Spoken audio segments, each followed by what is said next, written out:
Well, it's just a little bit afternoon, so guess I can say officially good afternoon, everyone.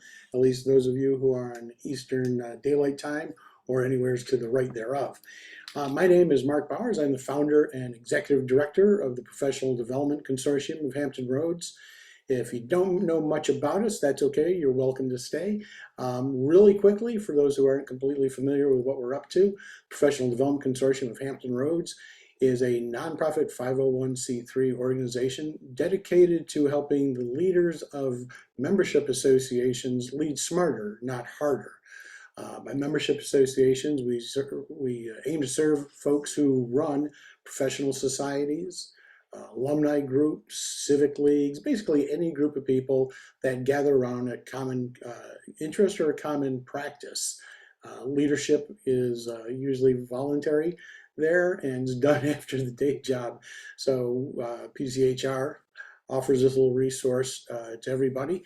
We offer something up just about monthly, actually more frequent than that. I think we have 16 or 18 sessions laid on for this year. Almost all of our events are free, including today's.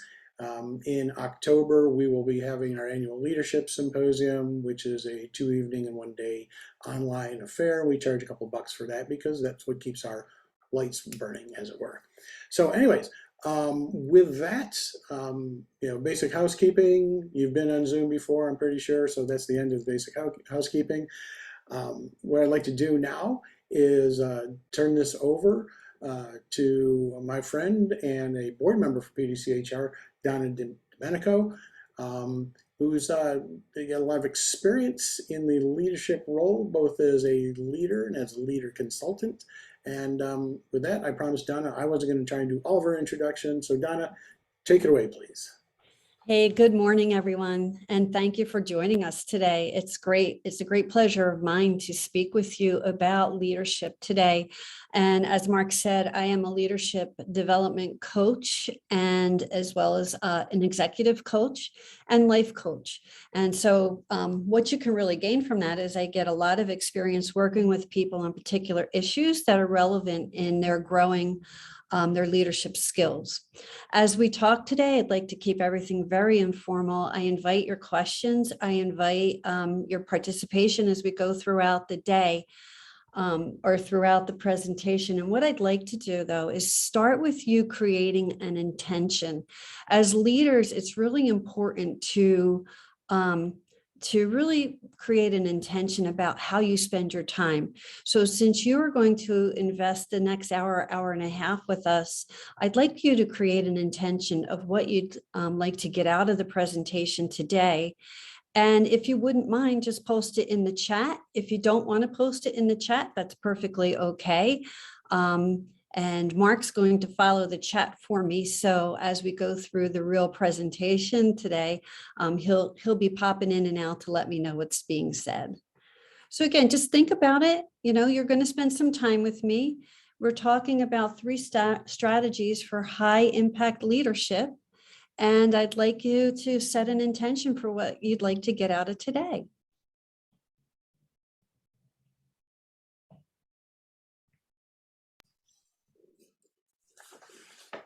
Okay, so I set an intention as well for the meeting, and what I'd like to happen today, what my intention is that you grab onto 2 to 3 things today that you learn and actually can apply in your growth and development as a leader. So that is my intention for you. Okay, thank you. So we're going to move in. So Mark, I know I have to start sharing my screen. Please do. And there we go. So we have for 3 strategies for high impact leadership. I'm going to tell you very quickly what the 3 strategies are, and then I'm going to talk through each of them. Again, I invite you to ask questions as we go. But the first thing is to really be authentic. And in a minute, I'll go into what that means and provide you some strategies around that. The second thing, the second strategy for high impact leadership is to trust yourself and trust others. And then the third and And really important one is unite people for common goals and success. When you bring people together and there's common goals aligned, success automatically comes out of it. So when we talk about being authentic, I want to define what that means a little bit. First off, authentic in the dictionary right next to it says genuine, being true to yourself and being real. So really, to be authentic, you have to know yourself. You have to know all about yourself, where your strengths are, where your weaknesses are, where you would like to develop. And so as I put it on the slide, it's the good, the bad, and ugly of you. And I'm going to give you a couple suggestions shortly on how to do that. But knowing yourself and knowing all of the details about yourself helps you become comfortable with who you are. And it helps you when you're comfortable with who you are, you build your confidence in that area of you. You're confident being you, you're confident about who you are in front of other people, you're confident speaking about yourself, and you're confident leading other people. So knowing yourself, being comfortable with you are incredibly important to you being authentic as a leader of others. Also being authentic and knowing yourself will help you show your strengths and openly discuss your opportunities. So, a lot of us, let's say no one is perfect, and we all have identified areas that we would like to develop in.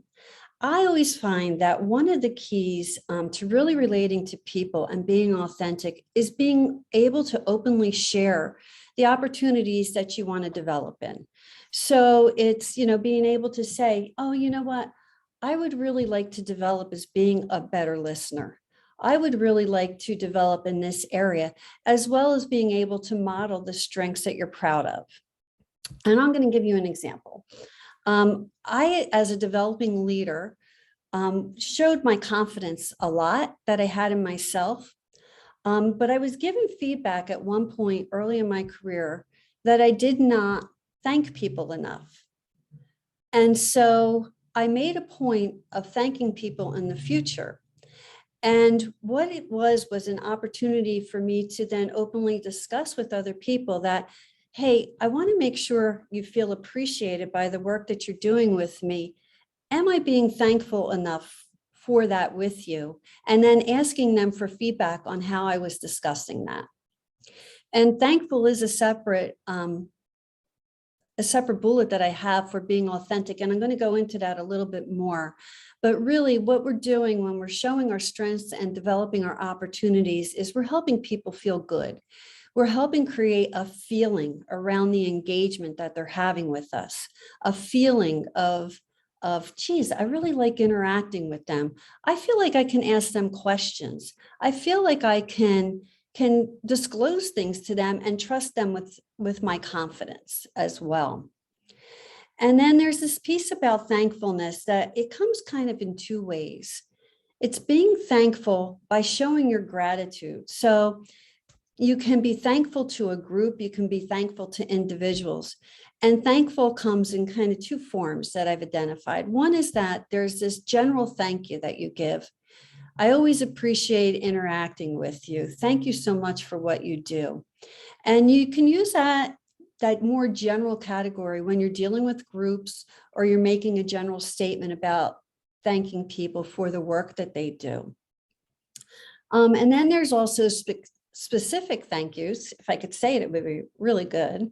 Specific thank yous that you give that really help people understand what they did that made you thankful and why it was so important. And so I always say, phrase it this way, talk about what they did, what was the impact of what they did, and then expressing your thanks for how it impacted you and the results that you received as a result of what they did, of the thanks, okay? While you're being thankful, it's really important that your body language accompanies and accommodates the thanks that you're giving. So in other words, think about you're showing openness with your body And you're also showing your words and tone are showing the real gratitude of the statement that you're making.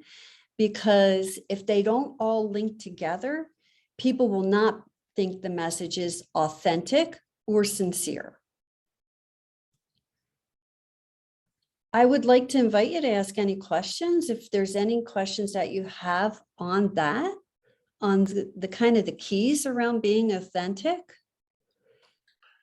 So just an observation here, and this kind of goes to, you know, my intention for the day. I'd just like to remind everybody, or at least, you know, share with everybody that these are not, these strategies in general, and those in particular, are not necessarily just because, or just set up for the person in charge, right? You know, there's plenty of discussions you find, you know, elsewhere about you can be a leader no matter what role you hold in an organization, and nothing, you know, that Donna has shared so far, you know, has, you know, if you're the boss, do this, right? You know, this can apply throughout the organization, whatever organization you're in. So I just want to throw that out there, particularly when we think about membership associations where it's a loose, you know, kind of tenuous relationship among the leadership team. So anyways, just a thought. Okay. And so I want you to know that, you know, authentic to myself is that I will screw up the slides as I am working through them. So being authentic with all of you on showing my leadership skills, you know, you might see a screen jump here and there because I accidentally moved my mouse or something. So just being free and open about that, just bear with me while I work through the technical details of things. And then also, you know, I just want to supply a follow-up comment to Mark. It also is that when you know yourself and when you trust yourself, you can then open yourself up to others, and that will let you trust them as well. So it's really critical to know yourself. So I'm going to give you a couple things that you can try to know yourself. Couple of activities that you can do on your own. And I do these activities myself, and I do them over and over again because I find things change as I work with different clients, as I encounter different people. I change. And so it's really important for me to always update at myself on who I am, right? So making sure I understand. I went through a big change just a couple of years ago where I decided to leave my corporate executive role and go out on my own. I noticed that there were a lot of things about me that changed at that time. And it really became critical for me to go through some of these exercises so that I could lead forward and not live in the past of what was going on in my corporate life. I've worked with different nonprofit organizations where different skill sets bring me different levels of being authentic with them. And each time I go at something, I go back through this simple little chart to really identify and get comfortable again with who I am and how I'm going to impact others as I do my job.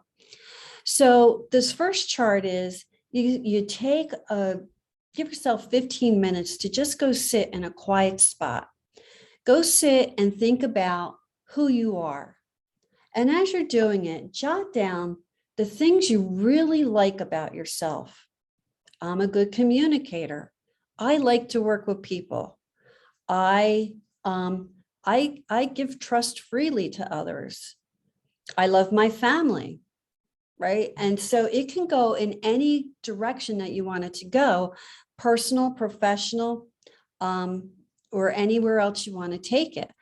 And then the next thing is to think about, you know, some areas I'd really like to develop in are, and write that down. So sometimes for me, it's like I need to get more information on a particular group that I'm working with. I need to understand more about people with disabilities.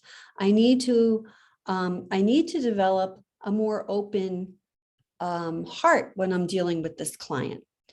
And I really think deep in that because, you know, when I look at myself on a leadership level, I have a lot of pride in who I am as a leader, but that needs to change with everything that I'm doing. So there's always areas for me to develop. And when you're talking about leadership, there's really no end to the development process, right? You never get to be perfect. because somebody else will always help you identify where you're not. It just happens that way. You get good and then you get better, and you get good again and you get better. It is a cycle, and that's where the best leaders come from. That's how they operate. Okay, so then the next thing I think about is, what are the things that I can tolerate from other people? So, I can tolerate someone interrupting me when I'm talking. I can tolerate someone who doesn't think exactly the way I do. And then my last piece is, what are my non-negotiables? What are the things I absolutely cannot tolerate? I can't tolerate discrimination. Okay, that's a non-negotiable for me. I can write that down. And so I take time to do this. And then, like I said, it's really, for me, it's about 15 minutes of just me kind of going into thought by myself, thinking about things that I've been given as feedback in the past, thinking forward to what I'm doing and who I'm working with, and then capturing the best of myself, my opportunities to develop, and understanding what I can tolerate and what I can't tolerate, and getting it on paper. And it's a repeatable process. And also, I don't always end with my first draft of that. A lot of times I need to go back to it, because as I start working with someone or I start thinking throughout the day, something else would come to me. And what I really try not to do is ignore anything that comes to me in a thought during the day that should be captured in this chart. And so I always try to come back and add to the chart on the different things that I learn as I'm working through the process in the day.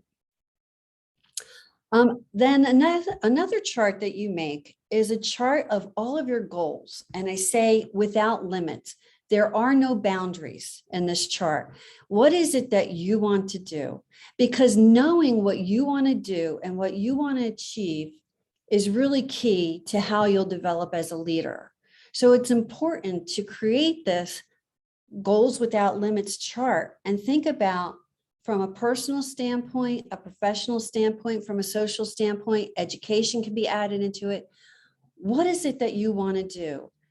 What do you want to have? What are the goals that are out there for you? And I'll give you an example. So the last time I did this chart for myself, I did an update of a chart I had on there. I wrote down some new things. Some of them were personal, like I'd like to buy a new car. And I had a particular car in mind that was a real stretch goal for me. It was a Tesla. And I said, I'm going to write that down as a goal for myself. On the professional side, it said, I want to really develop my reputation in the area of professional development and growth of leaders.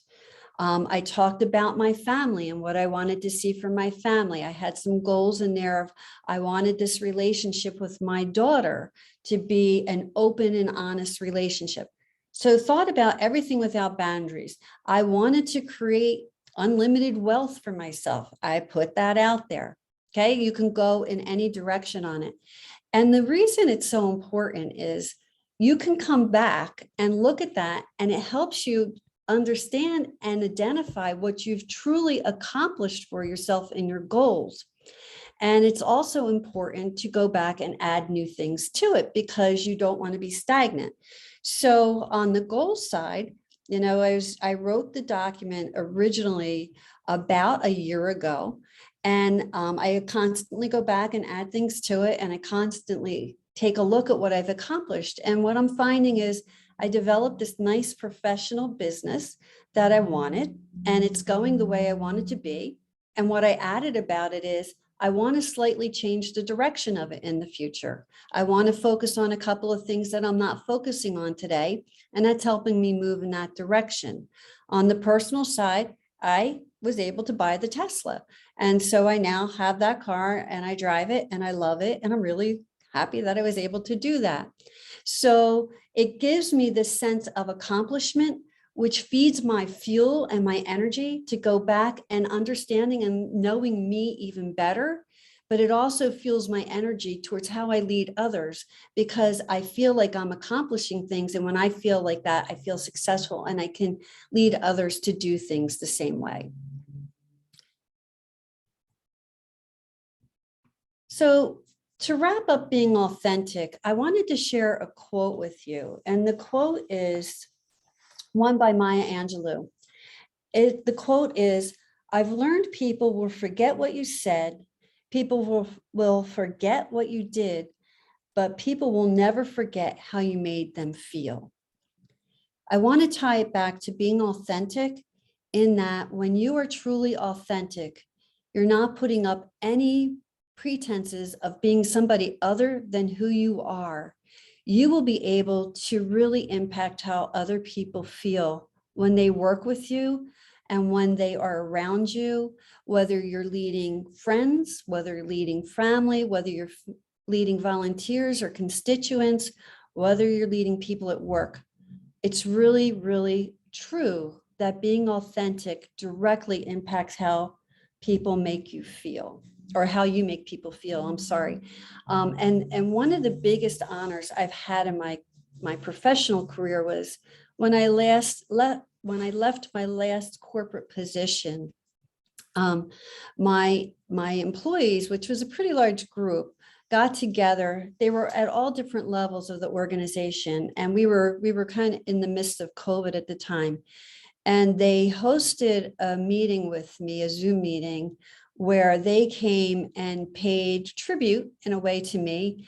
And they did a lot of funny things about things that I do. They made fun of me quite openly and honestly. They made fun of a lot of things I say. They made fun of my Jersey accent.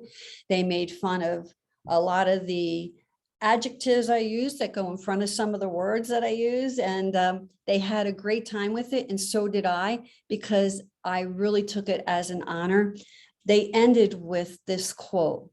And that what they really said at the end was what they enjoyed about me the most was how I made them feel. I always made them feel important when they interacted with me. So think about that and how you interact with others, and think about how that will make them feel. And now for just a minute, I want you to think about maybe two times maybe in your lives where you've worked with somebody who you thought was authentic. What did that feel like to you? When somebody was being authentic, what did it feel like? Just think about it for a second, and then I'm going to share a story with you. And if you want to drop anything into the chat of how you felt when you worked with someone who was authentic, I would really like that. And I'd share it with the group, or Mark will share it with the group if you enter anything in there. And then I want you to think about, what was it like to work or be with somebody who wasn't authentic? And how did that make you feel? Was it a good feeling? Was it a bad feeling?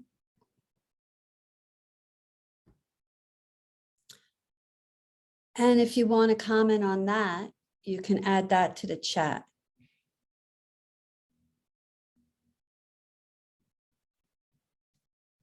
So I'm going to share my stories with you. So there was a leader that I worked for actually in my career, who was I would put him at the top of my list of high impact leaders. And the reason for that was he would go out and ask questions of people all the time. And he would take that information and do something with it. And then he would share it back with not only the person, but the groups that they were working with, as well as other people. And he would always say where it came from. He never took credit for anybody else's work. He truly was inspiring. That created such a trust for that person that I always felt motivated to do more. I always felt like I needed just to make him feel good in return. I needed to go out and do more and be more and make him feel good about making us feel good in what we did. So those were some of the feelings that I got from a very authentic leader. He was one who would never pull any punches. He would never lie. He was always trusting and trustworthy, which is the next topic I'm going to go to. But that's what it felt like to work for this authentic leader, right? You could be you because they were them. You could have a give and take all the time because they had a give and take. You never felt like you were being judged. You never felt like you were being criticized or ridiculed. Everything was done with a positive tone. And positivity is really important when it comes to authenticity. And the reason being, when you focus on the negative, other people focus on the negative. When you focus on the positive, other people focus on the positive. And when you're focused on the positive, you're much more motivated to do good things. So they go, it's the what you give is what you get kind of rule in leadership. You give positivity, you get positivity. You give negativity, you get you get negativity back. Mark? I just wanted to share a couple of comments, from the chat. So Kelly is jumping all over this, and I'm going to guess that Kelly's comments were really about that positive, interaction. Stirs up freedom to be yourself, creates connection and integrity. And then also Stephanie, shared, some of the both sides of the coin. She said, when people are authentic, it makes the interaction enjoyable, and she gets a sense of peace that she can trust them. However, when it's not authentic, it creates an uneasy feeling like something is off. And I can't imagine there's anybody here who would wildly disagree with either of those. No. So thank you very much for your comments. I really appreciate them. And they're right spot on, right? And then, I'm thinking when you work for somebody who's not authentic, and very early, right out of college, I worked for somebody who was that way.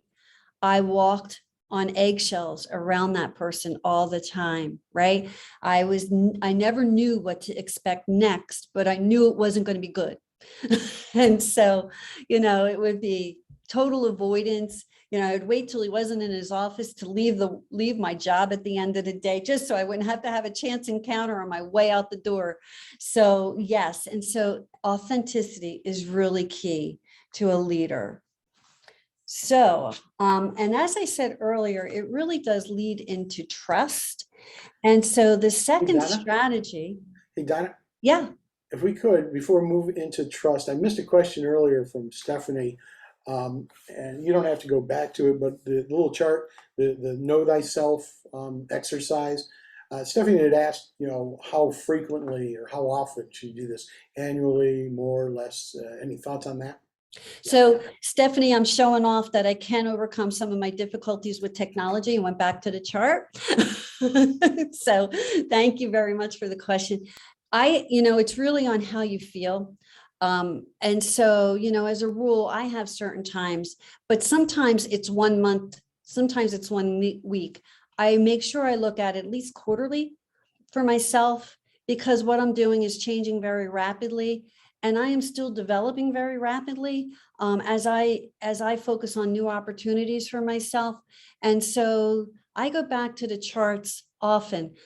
Sometimes when you're feeling down about something, maybe you feel like you're not accomplishing what you want to accomplish, it's a good time to go back to your goals without limits chart, because I'm sure you'll find something in there that will make you feel good that you did. And so I really say be flexible with yourself about that. However, maybe you can set a rule of thumb at least quarterly to take a look at your charts and see if you need to update them. And if you don't need to, if you don't feel like anything's different, then just go on and say, hey, I acknowledge I'm doing what I should be doing. I do know myself, I'm knowing myself well, and move on. And that's all good. Is that okay?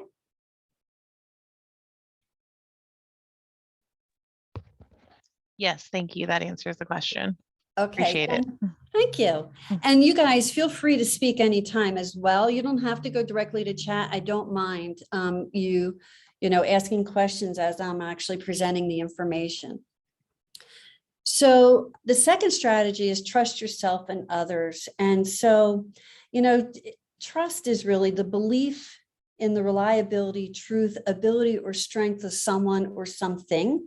And again, that came from the dictionary. That's not my definition. But it is, you trust people when you are placing your confidence in them. You trust them when your expectations of them are really high and you think they're going to deliver on it. While trust sometimes requires discernment, and what I mean by discernment is, you give trust openly, but sometimes we're not to place your trust. If someone has demonstrated dishonesty to you, that's where you might need some discernment on placing trust in that individual again going forward. But there's this reason to try again, but you might try with more boundaries the second time.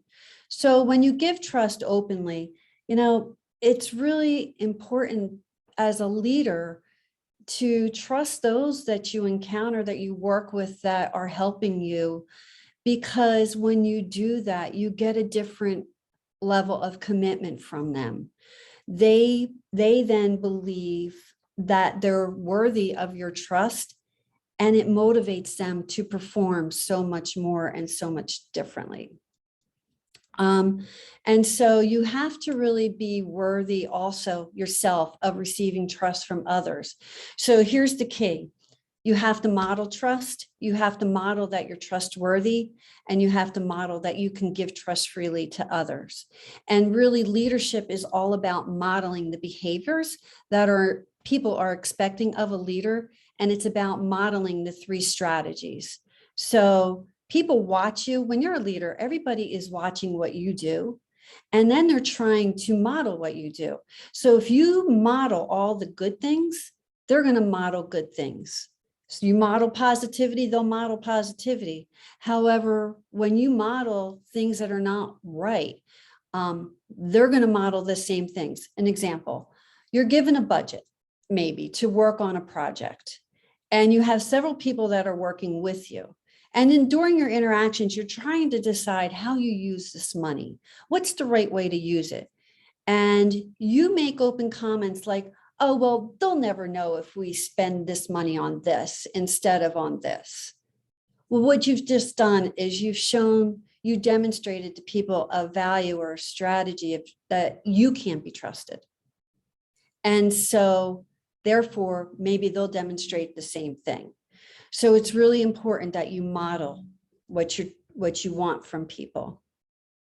And then when you're worthy of receiving trust from others, you're giving it openly, you're receiving it.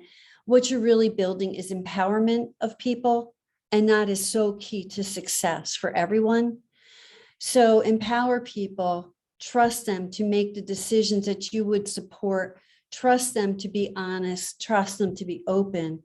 And then you always come back and you support what they're doing for you. You support the people who are supporting you, and always appreciate, give thanks for what they're doing. So I have a quote. I'm going to go into a chart, but I have a quote on the looking forward aspect of trust as well. So a lot of times we have experiences that are in the past, right? And so those might be negative and we might hang on to them. But when we hang on to the past, it will predict our future. So there's things about the past that we learn from. Our learnings are critical, but we need to let the details not drive what we do in the future. And so this is a quote by Steve Jobs. You can't connect the dots looking forward. You can only connect them when you're looking backward. So you have to trust that the dots will somehow connect in the future. There's an element of trust in everything that you do. And so you have to trust to move forward and not be hindered by the negativity of what you learned in the past. You have to let that past go. Focus on the now, focus on being in the now, and then let the dots connect you into the future. Any comments or questions, Mark? Oh, I always have something. So somebody else, feel free to cut me off, but I'm going to throw one out there anyways. So we hear the term building trust. You have to build trust, so on and so forth. But, is that anything but a slow process? Any thoughts on that? So I almost want to come back and ask the group, do you feel building trust is a slow process? And get your thoughts on it. It can be. It can be. And why can it be? Depending on what your past interactions were, whether it's with that person or possibly somebody exhibiting the same style of persona. So past experiences with that person or with other people. And it speaks largely to what you're saying, is that we have to be careful not to carry that forward. Learn from it, set really strong boundaries so that you have learned from it. But don't hinder the possibility of a very fruitful experience moving forward. Excellent. Excellent. Thank you so much, Kelly. That was perfect. And it's so true, right? Because, you can't always pick and choose who you're working with. And so, sometimes you're leading people that might have done something in the past that taints what you think about for them for the future. But if you stay back in the past, you can't let anything change and you can't move forward. And so it can be a slow process depending on what you've experienced. You said it perfect, Kelly. But if you're giving trust openly, it allows you to at least move beyond what you already know and engage with an open mind and an open heart, to be honest with you, because you are opening up to the person or persons that might have disappointed you in the past. I think that's a really good point that, if you lead with trusting the other person, that they might feel more receptive to trusting you. Because, I kind of go with the notion that most people don't just offer trust off the bat, right? Like they are most people are reserved. Most people basically want you to earn their trust. And, that's a process for people. So, I go in with that caution to everybody, like they probably want to earn, me to earn that from them. But if I show them that I trust them right off the bat, it seems to happen a little faster, if I can basically lead by that example. Yes, that is so true. And thank you.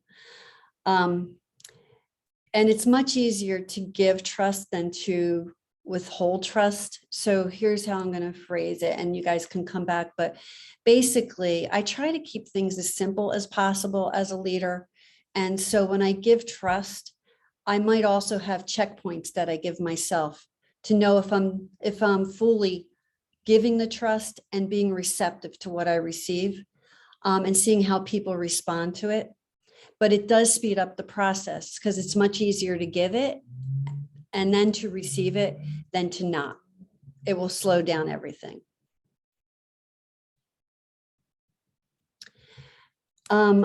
Also, when you give trust and you trust people to do things, they will stretch themselves way beyond their capabilities that you might know today, just because they want to please you, because they want you to feel good about trusting them. I once had a team that worked for me, and the team was a group of people that knew the job that needed to be done, and they were responsible for training others now to do this work. But they didn't have the skills to train. And one of the things that we started, with a concern of was, would people be able to learn from them because they didn't have a background of training people?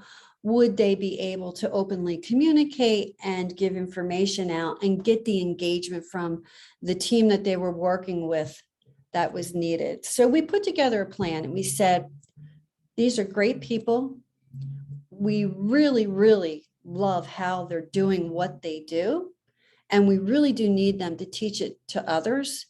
So to help them out, we're going to bring them in and we're going to basically teach them how to train in a very short period of time. And then we're going to trust them to go out and do the job. We'll give them some practice and we're going to trust them.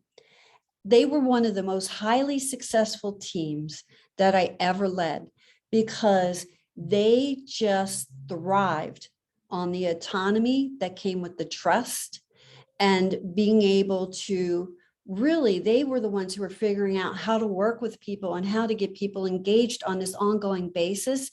And what they were teaching took off so fast that we all just stood back on, wow, that's beyond our wildest dreams of what we ever thought they could do.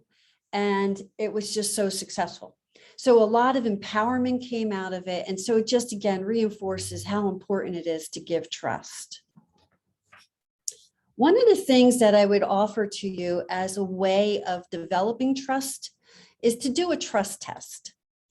And so what I would say to you is pick 3 to 5 people that you work with today. They can be, and these people, it doesn't have to be real work. It could be family members. It could be constituents. It could be volunteers that you work with, people that you serve, or people that you really have a leadership relationship or a work relationship with. But just pick 3 to 5 people. And then on a scale of 1 to 5, with 5 being the best and 1 being the low, rate them on your level of trust with them. So again, kind of go deep, go silent, go in a place where you're not going to be interrupted to do the exercise. But then after you rate them on your scale of 1 to 5, and the scale only needs to mean something to you, okay? It doesn't have to mean anything to me, this 1 to 5. It's your scale once you do this. Why did you give that rating to that person? What is it? What made you rate them a 3 instead of a 5 or a 5 out of 5? Why? What is it that they're doing that made you rate them that way? And then what did you learn from your rating? What did you learn about yourself? What did you learn about other people from the rating that you gave? And then it is, what will increase if you gave a low rating? What does that person need to do to increase your level of trust? And again, what did you learn about yourself from this and how you trust? Any thoughts, comments on this trust test?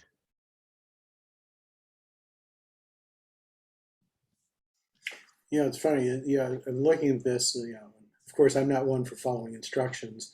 So I thought about one person that I'm working with. Nobody in the room, so it's not you, Donna.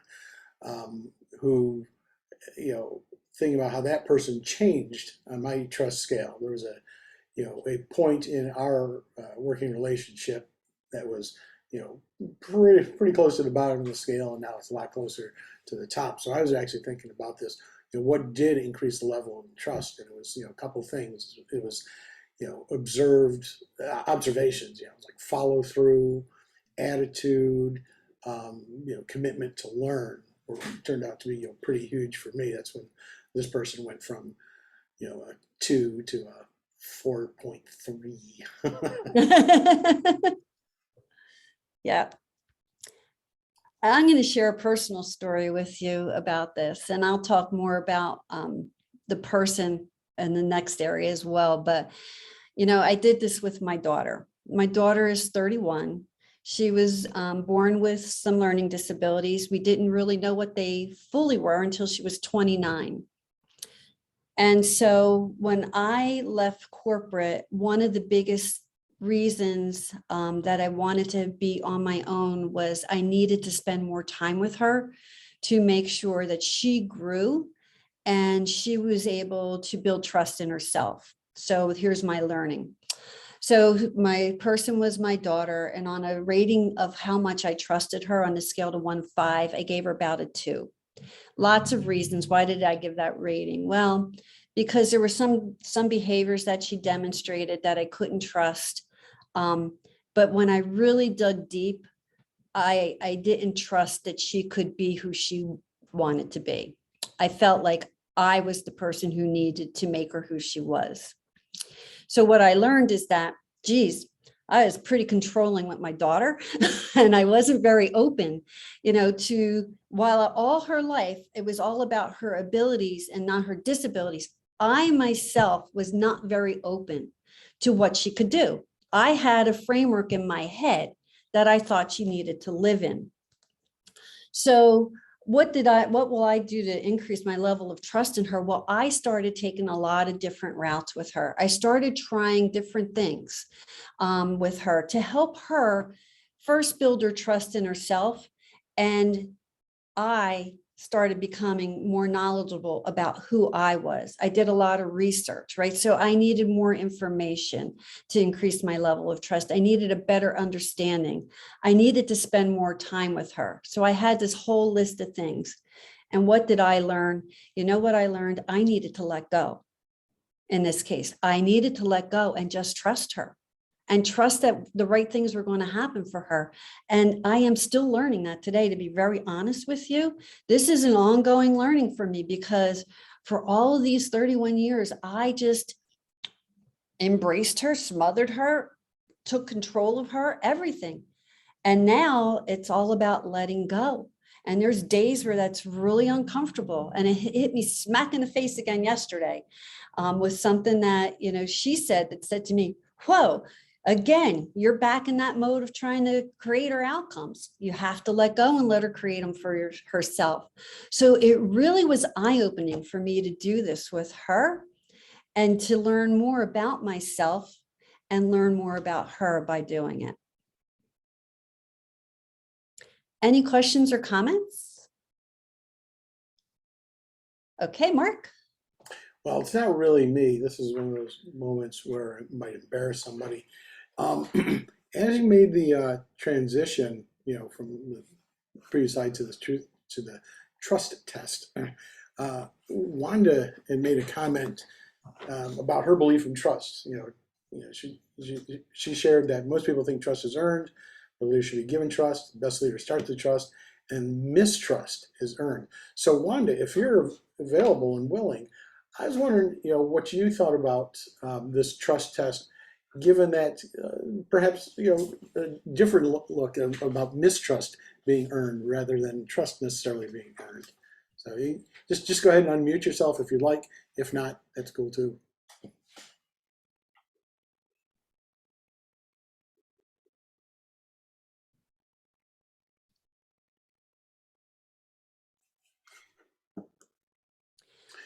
But Wanda says she doesn't have sound on this computer. Okay. In the chat room, so silly me.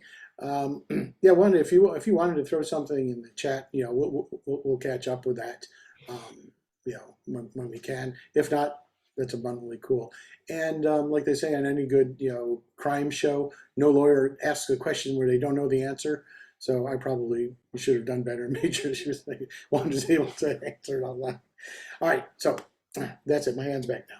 Okay, and Wanda, I'll just tell you, I do agree. Mistrust is earned as well, right? And that people will do things that amaze you every day, some to the good and some to the bad. I think the critical point about mistrust being earned is that, as the leader, can you get past that?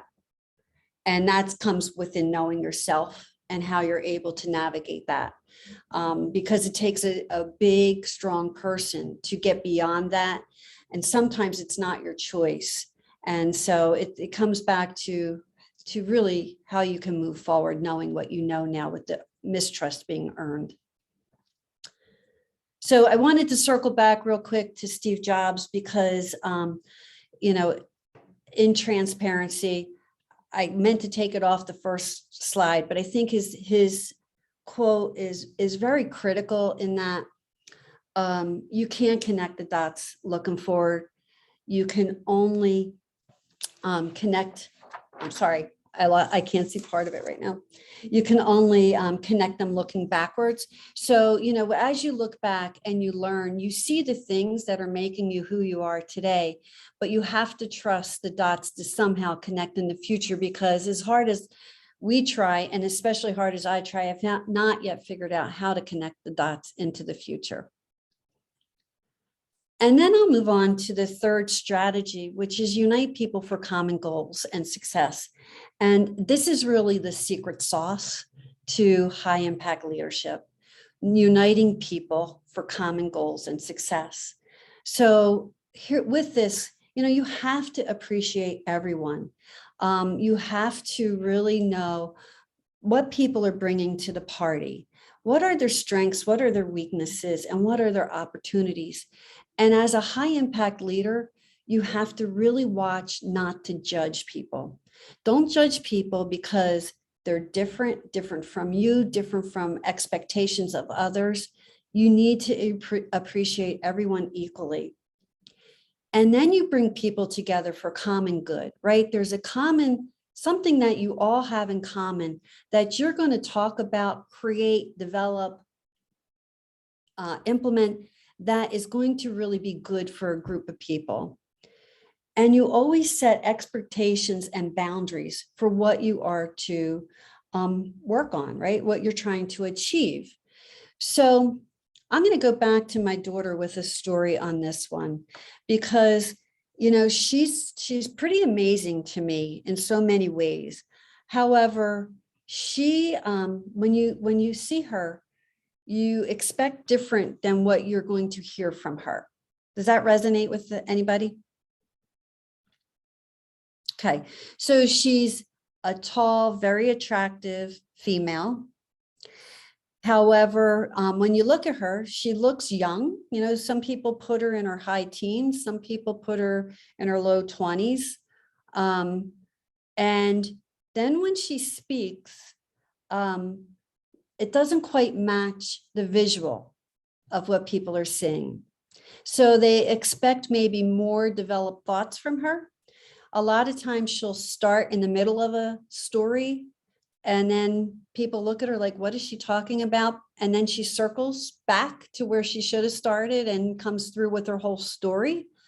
And so, I'll share with you her ability is she's at 29, she was identified as on the spectrum, and she has some developmental delays. So that's what comes through when she speaks. However, she's a strong communicator in her own way. And she, though, is, she really has no filter in what she says. And so what you see is what you get when she speaks, or what you hear is what you get when she speaks. So it's really important when people work with her that they appreciate her strengths and her weaknesses. And so I share with you, when she went through school, that wasn't the way it was all the time. What was brought out in school when you're dealing in large groups of students is that a lot of times the weaknesses are called out and they're treated a little bit differently. She was treated differently because of that. And they really never recognized her strengths. So as she's now going into a work world, and sometimes a volunteer world, what's coming out is that there's more ability to unite today than there was maybe when she was going through a school system. And there's more knowledge around that. And people are now appreciating her for her strengths. And guess what? Her mom is appreciating her for her strengths, and she's thriving. She's thriving. And so she also is helping groups of people think differently. She's been on podcasts with me to talk about her life as a person with that's on the spectrum and has some disability, and what it's been like to live that, and how she's thriving today, and some of the things that she's doing to thrive. And the purpose of her being on the podcast is to help other people thrive. So when you're in this environment where you're maybe bringing people together from all different aspects, especially maybe in a volunteer world where, people are coming wanting to help others and wanting to do things for the common good, it's really important for a leader to unite the people on strengths, positivity, and not on the weaknesses. And then you're always setting expectations. Set the expectations for what you're expecting from the people that you're working with. Give them good expectations of the results that you're looking for. And by this, I'm really talking about empowering them again, but give them boundaries of where they can perform in. So what are you really looking for? And then within boundaries. Okay. I have a quote by Maddie Stepanek there. Maddie was a 13-year-old when he passed on, but he spent a good portion of his last years really focusing on uniting people. Brilliant work done by such a young person. And his quote that I wanted to share with you is, "Unity is strength. When there is teamwork and collaborations, wonderful things can be achieved." So when you unite people and you share and focus on their strengths, and think about what I said about Maddie, 13 years old, making a quote like this, pretty amazing, right? And that's the type of result you get when you're uniting people and bringing them together for common good. Any questions or comments? Anything that you'd like to share? Any other stories? Mark, I think we have somebody in a waiting room. I don't know if you. We do. It's you. It's me. Oh, wait, no, somebody else. Oh, I was gonna say, I'm here, Mark. Thanks for that. Fixed. When you bring people together for their differences and you talk about their different strengths and weaknesses, you enable them to thrive on their differences. Just wanted to share that thought with you. Okay. Okay, so now we'll talk about applying the 3 strategies and the impact on leadership of the 3 strategies and how they'll help you communicate. So if you think about strong leaders in your past, the majority of the time when I ask the question of people, who's the best leader that you ever worked with? And they'll say something. And then I'll ask the question, why? Why were they so good? And one of the things I almost always get is they were really good at talking to me or at communicating, at delivering messages. And so it's really important to know yourself, trust other people, and unite people in the communications that you're delivering as a leader. So that's where you take all the things you know about yourself and you apply it in how you communicate. Peter Drucker once said, the most important thing in communication is to hear what isn't being said. And I thought this was pretty critical because a lot of times we think it's the words that are really important, but really words are only 7% of what people hear. Your body language, your words and tone, they make up the rest of the message for you, and how you actually deliver it. That whole total message is what's really key. But the other part of it is hear what people aren't saying when you're asking questions out there. Hear what's not said about working with you, what's not said about a project. And the reason that's so key is usually when you're not hearing things, it's a trigger to know that things aren't quite right with the people that you're leading, whether they be volunteers or whether it's your family or wherever you apply this, it stays true. Sometimes the things that aren't being said are the loudest messages being delivered.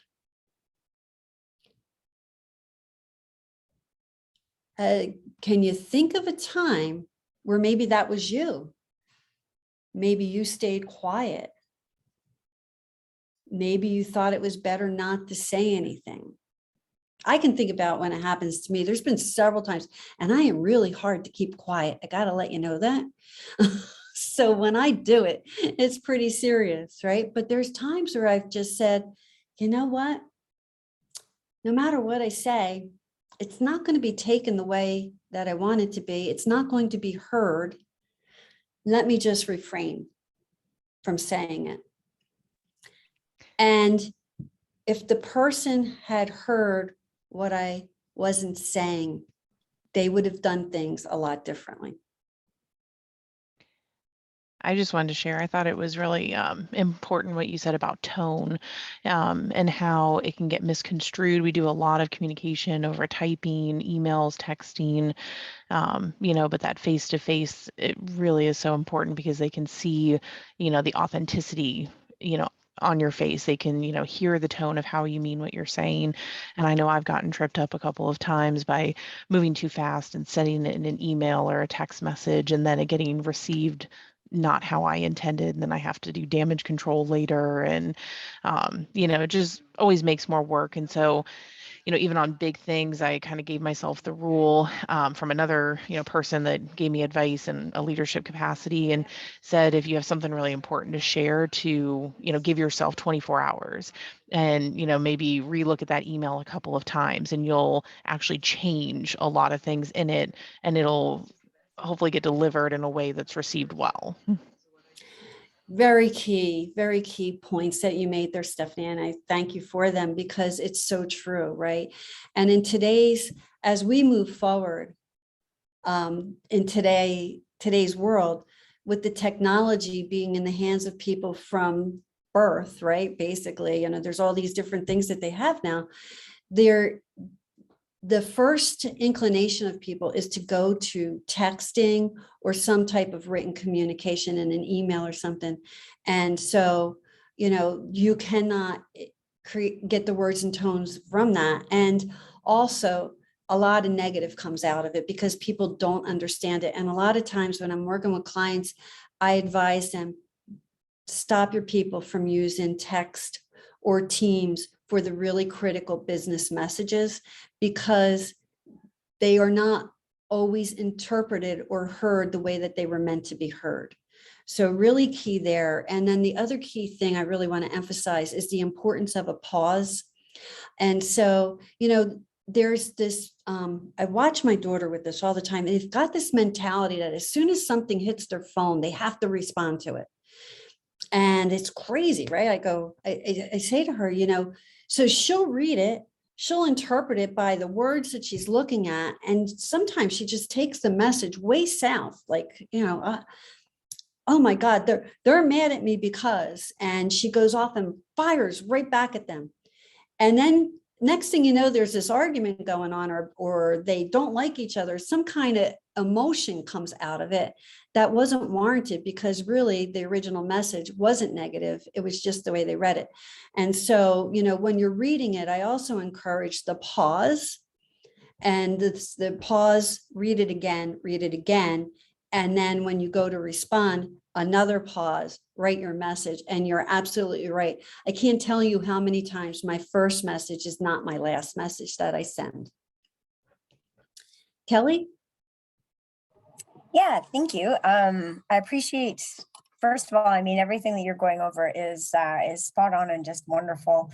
I appreciate your point of view, the experience that you've had. And I've also appreciated what everybody else has been sharing. My comment that I had was, so I work in Canada, and we have a large newcomer population, and especially in the work that I'm doing in employment services. And it's amazing the difference when it comes to communication, because I grew up with what you're talking about, which completely makes sense. And then when I look at people, depending on where they're coming from around the world, tone is very different and often not understood. There can also be a level of abruptness depending on where people are from, where we're nice and polite here, where everything's done. I laugh about all the comedians, but it's the truth that we handle things in a certain way, that it's great to be honest and to be open, but there can tend to also be an abruptness that can be misread. So that is one of the challenges that I've been noticing a lot with those newcomer populations. And my job realistically is to coach.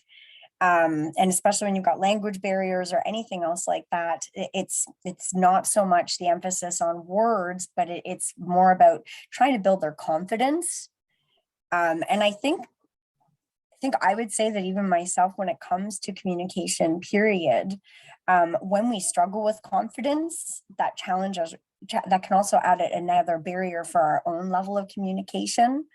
You were talking about like when you go silent, I tend to have the same type of perspective and personality type as you, that I can be a real chatty Cathy and stuff, but then it's when you're in a circumstance that it doesn't feel like you can add your comment, that it won't be viewed in the right way. I do have that challenge at that point, that I will literally just shut down. Our system is, our organization is actually undergoing an overhaul when it comes to our performance reviews, which can often be a very challenging part for people. And the view that I've had is that it's really quite negative in the way that we're looking at it. And negative as well as limiting. And so there's times, that you're sitting there on this great big call with everybody, and you've got the president, you've got all these people that are saying, oh, but really, please be open with us and tell us what you really think. And so I did make a comment. And one of my comments was, because their system is basically a 1, 2, 3, 4. 1, you suck. 4 is unachievable, realistically, is the way it looks, right? And I find that very limiting for so many people, especially when I know all the staff will talk to me because they trust me. They feel safe. And so when I made a comment about what do you do with the people, there's overachievers. There's people that are always very, very driven. I'm one of those people, always driven, but I'm very collaborative. So my drive is to help everybody excel. How do we get traction for the entire organization? How do we improve on a whole? How do we then be able, because that's the only way you can really grow, right? And it was amazing how misconstrued that was by the HR company. And then by levels of staff that were all above. And I just sat there going, whoa, but I had written it. And then I thought, I'm not going to say anything now, because there's so many different comments that have gone very, very negative, where our system realistically is not encouraging people to learn and to grow and to do different things, right? Instead, we're telling them, you can't really reach this spot, so there's no point. So get used to just being down here, which is so discouraging and fosters such bitterness and resentment amongst a team of staff. Especially, it tends to be those that are on the lowest level, right? That want to be able to grow. So yeah, there's just my 2 cents. Okay, all great. And I've been there. I have to tell you, I have been there, because I've been responsible for that for companies, and trying to get leaders to understand that message is very difficult. And here's what I've learned. A lot of the leaders that are at the top of the organizations grew up in different schools than we are in today, right? And so they know the things that companies did in the past that they thought were driving success. So, I go back to even the GE days of, you weed out the bottom 10% every year, no matter how good they were, right? Because it was, you ranked everybody in the company, and the bottom 10% automatically exited every year. They could have been the top 10% in another company, but, based on the talent, you weed them out and you bring in new people. And I think about it today and I think, geez, that was really limiting, because you could have developed the talent that you were exiting. You could have grown that talent. Maybe they were really good performers, and if they stayed with you the following year, they could be in a better place if they were coached and developed throughout that process. So that's kind of the people that are at the top, they know what they know. And because they're at the top, this is a good lesson for our leaders on the call, right? They're not hearing the messages of things are changing. You won't retain people that way anymore. Plus, you are disconnecting just about everybody in the company because you're telling them they're not good enough. Who wants to hear that repetitively, right? So nobody does. So the what if is, what if your system supported motivating people all the time and motivating them through clear expectations of what you wanted and acknowledgement of its delivery when it happened? And then recognizing the person, the talent that made it happen. And that could be one person, it could be a team, it could be any group of people, right? But you recognize that. And when you recognize somebody, you now stimulate this fire inside of them to do more. Like what else can I do? Oh, wait, if I get involved with this project, I can do this for the company. And they like me and they want me and they'll keep me and I'm happy here and let me grow, right? And that just keeps on happening. But companies, the leaders at the top haven't quite resonated with the full message yet. Some are, some aren't. And the coaching I would give is that it's something that can't be told to people. It's something that they have to experience. And so maybe there are some examples where you can build a team and share how you've grown that team. You said people come to you all the time. Great learnings. Maybe there's some way in the company that you can share your story and acknowledge the people at the same time so that they get that motivation to continue growing. But I've gone to war many times with the executives. And I got to tell you, when they aren't ready to hear the message, they're just not ready to hear the message. But that's the time to go back and regroup and keep on rethinking about how else can I deliver it? How can I get them to hear it without hearing it is a good way of thinking about it. You know, sometimes it's the sight of it, just seeing something in action. When your team's working, maybe invite somebody in so that they can see how they're all working together and point out the things that you're doing to stimulate that team's performance. But cool. I was just saying in the chat, and kind of goes along with what you were talking about, that, many companies, they don't offer continuous training for all levels of staff, right? Like there's either some for just lower staff or only upper staff. And, I think, like you said, everybody is craving opportunities to grow, opportunities to have a voice, ways to, get promoted within the company that they're at, because nobody likes switching around all the time. I think that's more rare. But, I think it's a disservice to everybody when there's not an intentional plan in place for continuous training and growth and opportunities. And, whether it's webinars, conferences, trainings on site, things like that. And, sometimes I will witness in many companies that, leaders at the top got there because they know how to do the skill, not necessarily had training or specific skill sets in people leadership. And, so it's just an interesting dynamic to explore that topic and dive into that. And then, I think that whole term of like managing up, if you're in that situation, how do you then get your manager or their boss on board with allowing you to do more of those things? I think that could be a challenge in itself too. Yep, absolutely. And so a couple tips I want to share with you. First off, try to get people thinking in terms of learning versus training. And then I'm going to talk specifically about training, but first I want to talk about learning.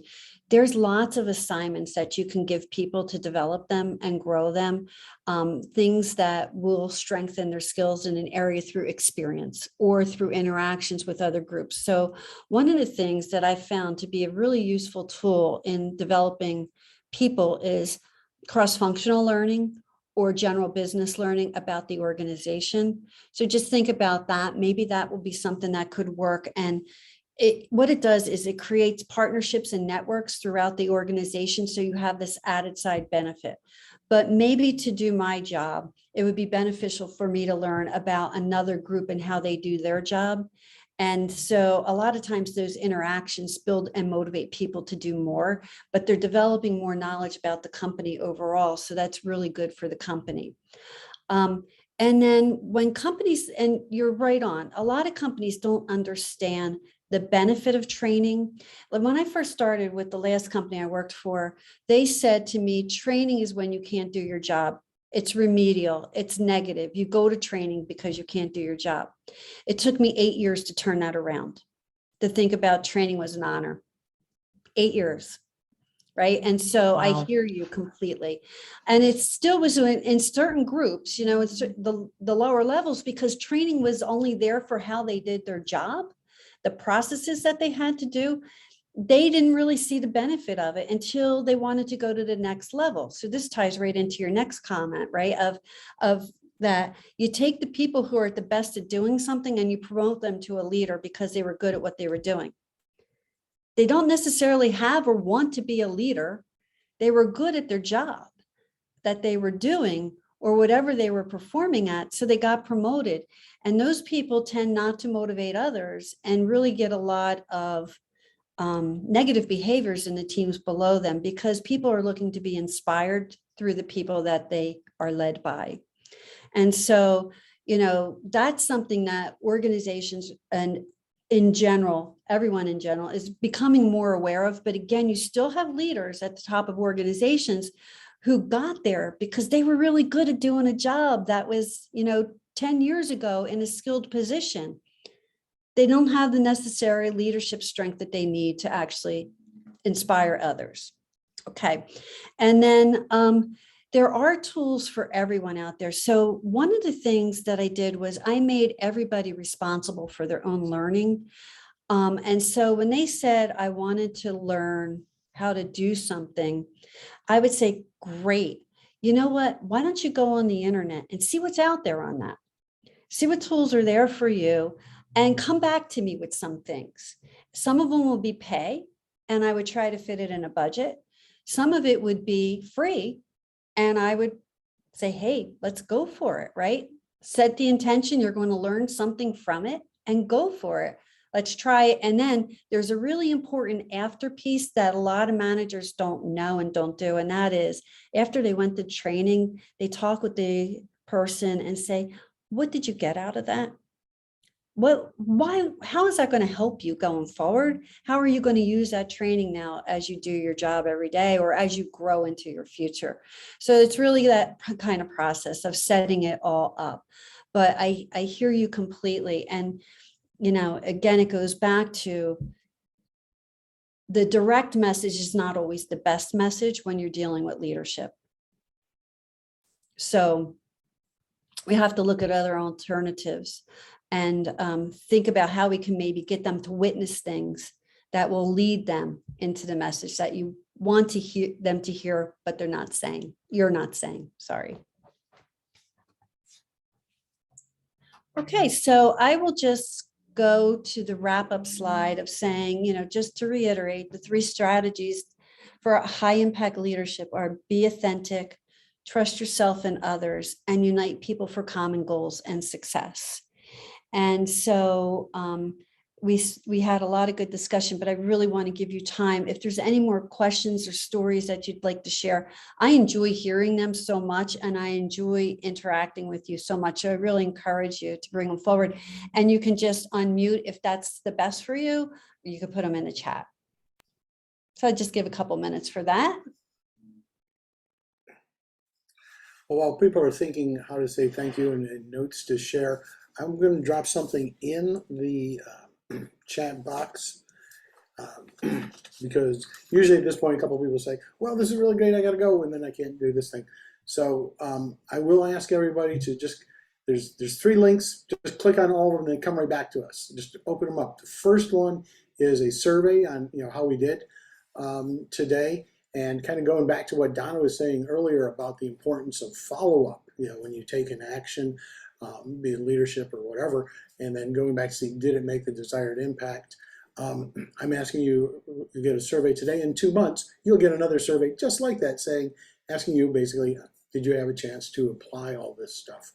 And then there's a couple of little blurbs in there for what our next event is in a couple Mondays. And then, of course, all of our events.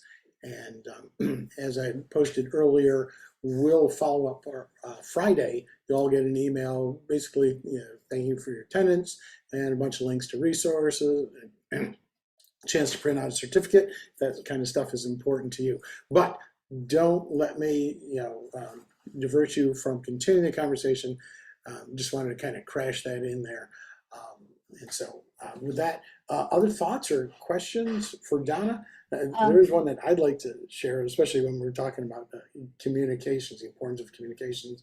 And Mark, I'm sorry. I didn't mean to cut you off. I just wanted to catch you before you moved on. I just wanted to also let everybody know that my website is at the bottom of the slides, which Mark's going to send out. And if you have any questions, you can interact with me through the website. Okay, so you can email me through the website. They'll all come direct to my inbox. So feel free, please. I love talking to people. Please go out and interact with me. Sorry, Mark. No, good point. That will, and that will be also on that resources page, to which there's a link in that email you get Fridays. So, yeah, so great point. Thanks, Donna, for that. There's one thing I wanted to share is just, a little anecdote when you're talking about communications and the quote from Drucker about the most important thing in communication is to hear what isn't being said. I got to experience a twist of that, if you will. So, wearing a different hat, doing other stuff, I was doing some consultancy with Department of Interior, one of their headquarter organizations. Department of National Park Service, and someone on their management team made the statement, "I'm a great communicator. They just don't listen." So I just thought that was an interesting challenge to the concept of leadership. It's like, well, it's not just a megaphone. You got to listen, and again, going back to that soliciting feedback, it's also one way to say, did the message I intended to send, was it even received? First thing, and then process whether or not it was received, positively with desired actions and decisions, or was it like, no, nobody wanted to do this. Maybe there's something there to look at. So, anyhow. Cool. Anybody Any else? other? Okay. Nope. I was saying the same thing. It's good. All right. This has really been wonderful. Thank you so much. And Mark, I really appreciate the fact that you reached back out because I was having such a hard time accessing getting on. So I really, really appreciate that. Most would not do that. So thank you. It was a real treat, honestly, to be a part of this. Great. Think about that when you see the donate button on the. Thank you so much.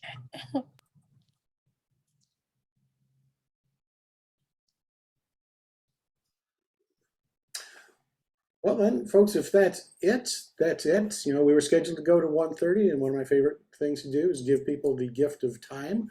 So so the next 6-7 minutes or whatever are compliments of Donna and myself. Make sure you use them wisely, like filling out surveys and signing up for other PDCHR events. Appreciate everybody for giving of your time. And also for being a leader in whatever community it is you serve. So with that, we are all free to move about the country, even if it's Canada, probably even better up there. So with that, we'll go ahead and draw the curtain on this one. You're welcome to hang out if you do have other questions or thoughts that pop up. But I'm going to spend like a minute here. We'll close it out, make it look really pretty. This is going up on YouTube. You'll see, on our channel, you'll see a link to that also in that stuff you'll get Friday. So again, thank you all for attending. Oh, thank you. Thank you. Thanks again, Donna. Thank you, Mark.